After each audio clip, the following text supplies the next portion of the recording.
Kalau video ni keluar waktu pagi, tolonglah tunggu Ustaz, jangan skip lagi. Jom ikut saya sama-sama. Kita baca satu zikir, yang mana siapa baca zikir ni waktu pagi, seandainya dia ditakdirkan mati sebelum petang, insya-Allah kata Nabi, dia berpeluang untuk jadi ahli syurga. Woi, zikir apa tu Ustaz? Alah, zikir dia pendek je, tapi alang-alang tu. Jom kita buat pahala sama-sama. Tekan butang share sekarang, butang repost, copy link masuk dalam grup, bagi kat family, bagi kat kawan-kawan, bagi kat semua umat Islam. Boleh? Alright lah, mantap. Tengok skrin, kita baca zikir ni sama-sama. Zikir ni Nabi yang ajak nah. Okey, ikut sama-sama nah.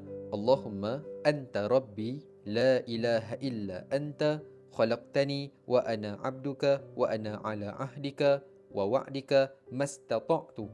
A'udzubika min syarri ma sana'tu. Abu'u laka bi ni'matika alayya wa abu'u bi dhanbi faghfirli fa innahu la yaghfiru dhunuba illa anta. Macam dapat tak? Kalau ada dapat, sebarkan video ni sebanyak yang mungkin. Semoga kita semua berpeluang untuk jadi ahli syurga. Amin ya rabbal alamin.